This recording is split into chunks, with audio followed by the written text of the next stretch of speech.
Hello. Radhe Radhe, सभी को राधे राधे। और मैं आज भगवत गीता का 8वां अध्याय आपको सुनाने जा रही हूँ। राधे राधे राधे राधे राधे राधे। अर्जुन ने कहा, हे पुरुषोत्तम, वह ब्रह्म क्या है, आध्यात्म क्या है, कर्म क्या है, अधिभूत नाम से क्या कहा गया है और अधिदेव किसको कहते हैं। हे मधुसूदन, यहाँ अध्यज्ञ कौन है और वह इस शरीर में कैसे है तथा युक्त चित्त वाले पुरुषों द्वारा अंत समय में आप किस प्रकार जानने में आते हैं। तो श्री भगवान ने कहा कि परम अक्षर ब्रह्म है, अपना स्वरूप अर्थात जीवात्मा आध्यात्म नाम से कहा जाता है तथा भूतों के भाव को उत्पन्न करने वाला जो त्याग है वो कर्म कहा गया है। उत्पत्ति विनाश धर्म वाले सब पदार्थ अधिभूत हैं। हृदय में पुरुष अधिदेव है। और हे देहधारियों में श्रेष्ठ अर्जुन, इस शरीर में मैं वासुदेव ही अंतर्यामी रूप से अध्यक्ष हूँ। जो पुरुष अंतकाल में मुझको ही स्मरण करता हुआ शरीर को त्याग कर जाता है वह मेरे साक्षात स्वरूप को प्राप्त होता है, इसमें कुछ भी संशय नहीं है। हे कुंती पुत्र, यह मनुष्य अंतकाल में जिस जिस भाव को स्मरण करता हुआ शरीर का त्याग करता है उस भाव को ही प्राप्त होता है, क्योंकि वह सदा उसी भाव से भावित रहता है। इसलिए हे अर्जुन, तू सब समय में निरंतर मेरा स्मरण कर और युद्ध भी कर। इस प्रकार मुझ में अर्पण किए हुए मन बुद्धि से युक्त होकर तू निसंदेह मुझको ही प्राप्त होगा। हे पार्थ, ये नियम है कि परमेश्वर के ध्यान के अभ्यास रूप योग से युक्त दूसरी ओर न जाने वाले चित्त से निरंतर चिंतन करता हुआ मनुष्य परम प्रकाश रूप दिव्य पुरुष को अर्थात परमेश्वर को ही प्राप्त होता है। जो पुरुष सर्वज्ञ अनादि सबके नियंता सूक्ष्म से भी अति सूक्ष्म सबके धारण पोषण करने वाले अचिंतन स्वरूप सूर्य के सदृश नित्य चेतन प्रकाश रूप और अविद्या से अति परे शुद्ध सच्चिदानंद घन परमेश्वर का स्मरण करता है, वह भक्ति युक्त पुरुष अंत काल में भी योग बल से भ्रकुटी के माध्यम में प्राण को अच्छी प्रकार स्थापित करके फिर निश्चल मन से स्मरण करता हुआ उस दिव्य रूप परम पुरुष परमात्मा को ही प्राप्त होता है। वेद के जानने वाले विद्वान जिस सच्चिदानंद घन स्वरूप परम पद को अविनाशी कहते हैं, आसक्त रहित यत्नशील सन्यासी महात्मा जन जिनमें प्रवेश करते हैं और जिस परम पद को चाहने वाले ब्रह्मचारी लोग ब्रह्मचार्य का आचरण करते हैं, उस परम पद को मैं तेरे लिए संक्षेप से कहूँगा। सब इंद्रियों के द्वारों को रोककर तथा मन को हृदय में स्थिर करके फिर जीते हुए मन के द्वारा प्राण को मस्तक में स्थापित करके परमात्मा संबंधी योग धारणा में स्थित होकर जो पुरुष ओम इस एक अक्षर रूप ब्रह्म को उच्चारण करता हुआ और उसके अर्थ स्वरूप मुझ निर्गुण ब्रह्म का चिंतन करता हुआ शरीर को त्याग कर जाता है, वह पुरुष परम गति को प्राप्त होता है।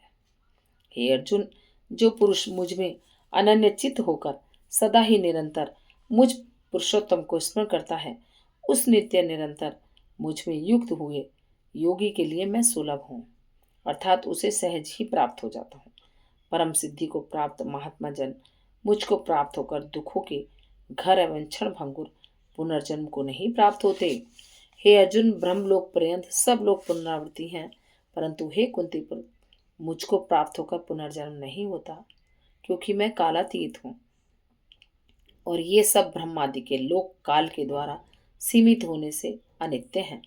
ब्रह्मा जी का जो एक दिन है उसको 1000 चतुर्युग तक की अवधि वाला और रात्रि को भी 1000 चतुर्युगी तक की अवधि वाली जो पुरुष तत्व से जानते हैं, वे योगी जन काल के तत्व को जानने वाले हैं।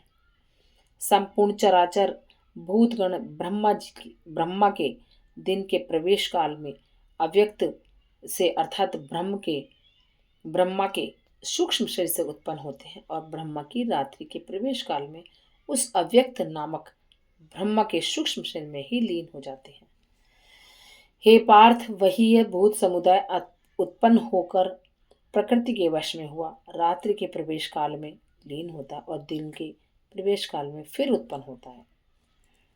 जो रात्रि और दिन रात्रि होता है उस अव्यक्त से भी अति परे अर्थात विलक्षण जो सनातन अव्यक्त भाव है, वह परम दिव्य पुरुष सब भूतों के नष्ट होने पर भी नष्ट नहीं होता, जो अव्यक्त अक्षर इस नाम से कहा गया है, उसी अक्षर नामक अव्यक्त भाव को परम गति कहते हैं, तथा जिस सनातन अव्यक्त भाव को प्राप्त होकर मनुष्य वापस नहीं आते, वह मेरा परम धाम है। हे पार्थ, जिस परमात्मा के अंतर्गत सर्वभूत हैं और जिस सच्चिदानंद परमात्मा से यह समस्त जगत परिपूर्ण है, वह सनातन अव्यक्त परम पुरुष तो अनन्य भक्ति से ही प्राप्त होने योग्य है। हे अर्जुन, जिस काल में शरीर त्याग कर गए हुए योगी जन तो वापस न लौटने वाली गति को, और जिस काल में गए हुए वापस लौटने वाली गति को ही प्राप्त होते हैं, उस काल को अर्थात दोनों मार्ग को मैं बताऊंगा।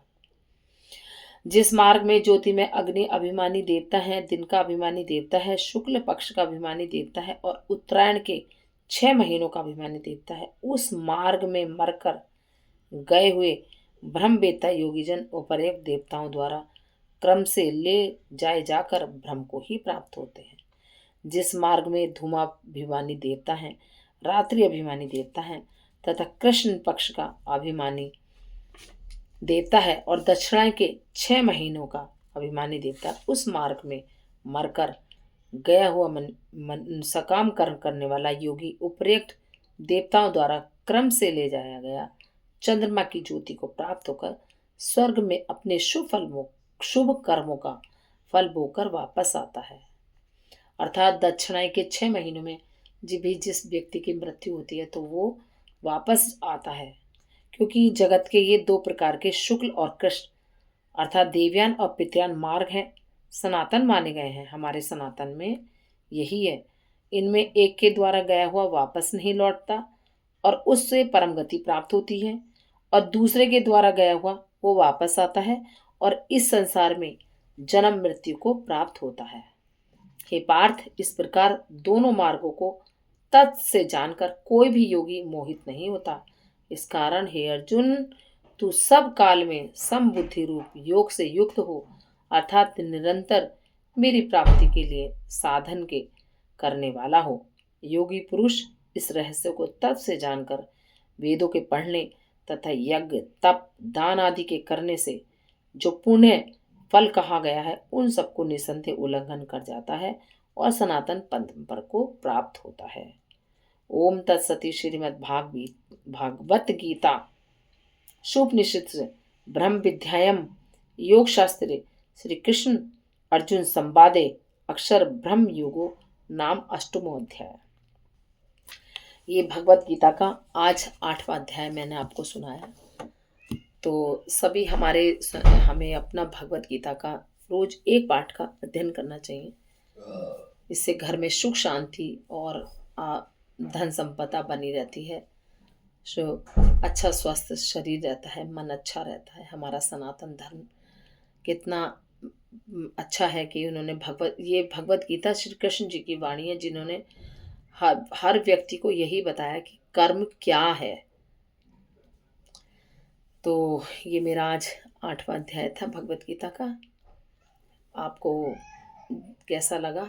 आपको अगर ये पसंद आया हो तो मेरे चैनल को लाइक करें, सब्सक्राइब करें, और ऐसे ही मैं आगे सभी भगवत गीता के जो 18 अध्याय उनका मैं आपको अध्ययन अपने माध्यम से अध्ययन करती रहूँगी और आपको पहुँचाती रहूँगी। राधे राधे, कृष्णा कृष्णा, राधे राधे।